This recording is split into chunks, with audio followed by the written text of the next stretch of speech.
Hello everyone, कैसे हो दोस्तों।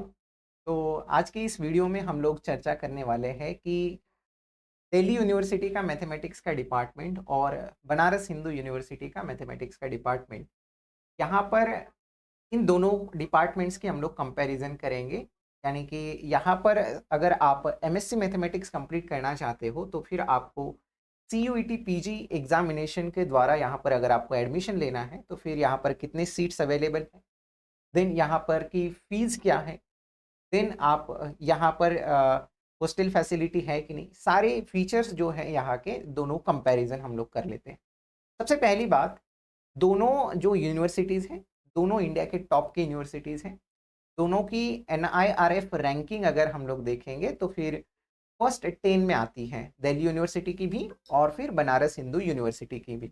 तो दोनों सबसे बढ़िया यूनिवर्सिटीज़ हैं। अगर आप अपना एमएससी मैथमेटिक्स यहाँ से कंप्लीट करते हैं तो डेफिनेटली आपके करियर के लिए एक अच्छा होगा। साथ ही साथ यहाँ पर जो एजुकेशन आपको मिलेगा वो एक क्वालिटी एजुकेशन होगा। यहाँ के प्रोफेसर्स ये वेल क्वालिफाइड, यानी कि सबके पास सब कुछ रिसर्च वगैरह रिसर्चर्स हैं। तो अगर कोई ये सोच रहा है कि आगे चल के एमएससी कंप्लीट होने के बाद आपको रिसर्च फील्ड में जाना है तो फिर आप डेफिनेटली इन डिपार्टमेंट से अपना एमएससी मैथमेटिक्स का प्रोग्राम कंप्लीट कर सकते हैं। आइए ज़रा कंपैरिजन देखते हैं कि क्या क्या कोर्सेज के बारे में हम लोग जानते हैं। सबसे पहली बात कि अगर आपको यहाँ पर एडमिशन लेना है पीजी प्रोग्राम में तो फिर अगर दिल्ली यूनिवर्सिटी की एलिजिबिलिटी की बात करूँ कि दिल्ली यूनिवर्सिटी के अंदर कई सारे कॉलेजेस हैं जो कि दिल्ली यूनिवर्सिटी के कैंपस के अंदर दिल्ली यूनिवर्सिटी के अंदर आते हैं। तो उन कॉलेजेस से भी आप अपना एमएससी मैथमेटिक्स कंप्लीट कर सकते हैं। तो वहाँ पर अगर आपको एडमिशन लेना है तो क्या क्या हमारे पास एक एलिजिबिलिटी क्राइटेरिया है। तो यहाँ पर इन्होंने मेंशन किया है कि अगर आप अनरिजर्व, ओबीसी, एनसीएल या फिर ईडब्ल्यूएस कैटेगरी के अंदर आते हो तो आपको मिनिमम 50% मार्क्स चाहिए। कहाँ पर? प्रोग्राम स्पेसिफिक एलिजिबिलिटी, यानी कि अगर आप एमएससी मैथमेटिक्स करना चाहते हो तो फिर आपको बीएससी के दौरान अगर आप इन कैटेगरीज में आते हो तो मिनिमम 50% मार्क्स होने चाहिए। अगर आप SC ST PWBD कैटेगरी में आते हो तो आपको मिनिमम 45% चाहिए होंगे कि आप जिस भी कोर्स में, यानी कि जिस डिग्री में आप ग्रेजुएशन कंप्लीट किए हो। अगर हम लोग वही बनारस हिंदू यूनिवर्सिटी की बात करें, BHU की बात करें, तो फिर आपको यहाँ पर क्या होना चाहिए, बीएससी ऑनर्स या फिर BSc under 10+2+3 pattern securing minimum 50% marks aggregate in the science subjects. यानी कि अगर आपका बीएससी मैथमेटिक्स है तो बीएससी मैथमेटिक्स में आपके पास 50% मार्क्स होने चाहिए। ये बेसिक क्राइटेरिया है यहाँ पर आपको यहाँ पर एडमिशन लेने के लिए। ठीक है, अब बात करते हैं एलिजिबिलिटी क्राइटेरिया हो गया।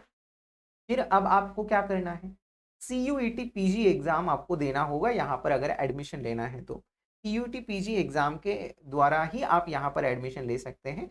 अगर आपने ये एग्जाम नहीं दिया है तो फिर आप यहाँ पर एडमिशन नहीं ले सकते। इनफैक्ट जो भी इंडिया के टॉप के सेंट्रल यूनिवर्सिटीज़ हैं या सारे सेंट्रल यूनिवर्सिटीज़, कई सारे प्राइवेट यूनिवर्सिटीज़ हैं, कई सारे स्टेट यूनिवर्सिटीज़ हैं, इनमें अगर आपको एडमिशन लेना है एमएससी मैथमेटिक्स के लिए तो फिर आपको CUET पीजी 2025 का एग्जामिनेशन देना होगा। इसी के बेसिस के इसके इस एग्जाम में आपके जो भी मार्क्स आएंगे उसके बेसिस पे आपका वहां पर कट ऑफ डिसाइड होगा और फिर आपको वहां पर एडमिशन मिलेगा कि नहीं मिलेगा ये तय होगा। लेकिन ये एग्जाम देना कंपलसरी है, बिना इस एग्जाम दिए आप यहाँ पर एडमिशन नहीं ले सकते।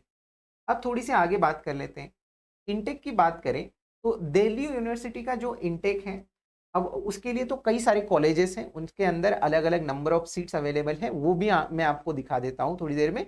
और अगर BHU की बात करें तो यहाँ पर 143 स्टूडेंट्स का इनटेक है एमएससी मैथमेटिक्स के लिए।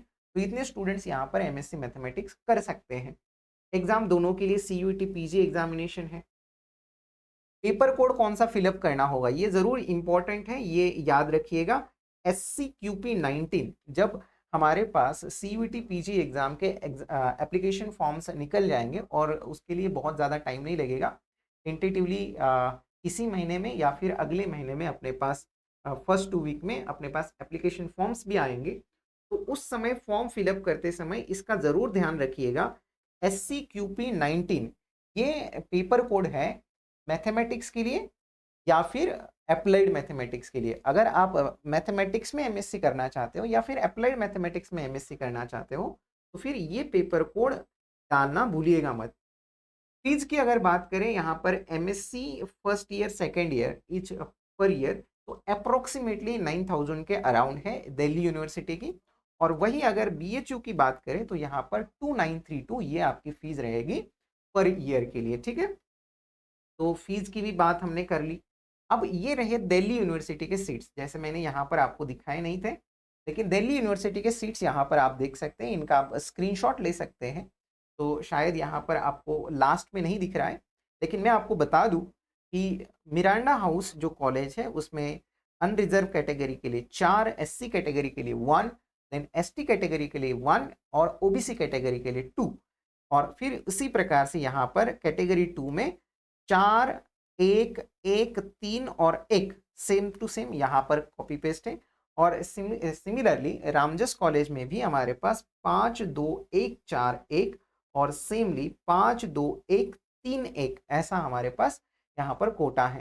सिमिलर प्रकार से आप यहाँ पर और भी कई सारे कॉलेजेस हैं, इनका जो इंफॉर्मेशन ब्रोशर है उसके अंदर भी उन्होंने ये रखा हुआ है, तो आप वहाँ से भी ये सारी जानकारी ले सकते हैं। अब ये हो गई बात दिल्ली यूनिवर्सिटी के नंबर ऑफ सीट्स की। अगर आप दिल्ली यूनिवर्सिटी के किसी कॉलेज में अपना एमएससी कंप्लीट करना चाहते हो या फिर बीएचयू के मैथमेटिक्स के डिपार्टमेंट से आप अपना एमएससी कंप्लीट करना चाहते हो तो फिर आपको कितने मार्क्स लाने होंगे सीयूटी पीजी एग्जाम में, ये भी बहुत ज़रूरी है। तो मान के चलिएगा कि दोनों हमारे इंडिया के टॉप के सेंट्रल यूनिवर्सिटीज़ हैं, फिर दोनों में अब अप्रोक्सीमेटली मैं आपको बताता हूँ कि अगर आप अनरिजर्व कैटेगरी में अंदर आते हो तो फिर आपको 200 प्लस मार्क्स लाने की कोशिश करनी है। इतने अगर मार्क्स लेकर आते हो तो डेफिनेटली आपको फ़ायदा होगा और डेफिनेटली आपको यहाँ पर एडमिशन मिलने की संभावना पूरी हो जाएगी। ठीक है, मैं 100% नहीं बोल सकता क्योंकि ये कट ऑफ वेरी होता रहता है। तो इतना तो आपको लाना है 200 प्लस। और उसके लिए अगर आपको लगता है कि आप सीयूटी पीजी एग्जाम में एक अच्छी रैंकिंग हासिल करना चाहते हो तो अभी अपने पास 4 महीने बचे हुए हैं। तो इन 4 महीने में अगर हम लोग ढंग से पढ़ाई करेंगे तो डेफिनेटली इस एग्जाम में अच्छे मार्क्स लेकर आ सकते हैं। जो आईएफएस का फ्री ऐप है इसमें हमने कई सारे प्रीवियस ईयर क्वेश्चन पेपर्स तो आपको सारे के सारे ही मिल जाएंगे। आपको यहाँ पर प्रैक्टिस के लिए कई सारे क्वेश्चंस रखे गए हैं। पीवाईक्यूज आप डाउनलोड कर सकते हैं। लास्ट 3 इयर्स के पेपर्स का एनालिसिस आपको यहाँ पर देखने को मिलेगा। कट ऑफ्स के बारे में तो आप अलग अलग कॉलेजेस का अलग अलग कट ऑफ रहता है, तो कट ऑफ के बारे में नहीं इन्फॉर्मेशन है, लेकिन यहाँ पर आपको बाकी सारी चीज़ें मिल जाएंगी। प्रैक्टिस के लिए बहुत बढ़िया क्वेश्चंस यहाँ पर हमने रखे गए हैं। आप इसे गूगल प्ले स्टोर से डाउनलोड कर सकते हैं या फिर यहाँ पर नीचे स्कैनर दिया हुआ उससे भी कर सकते हैं।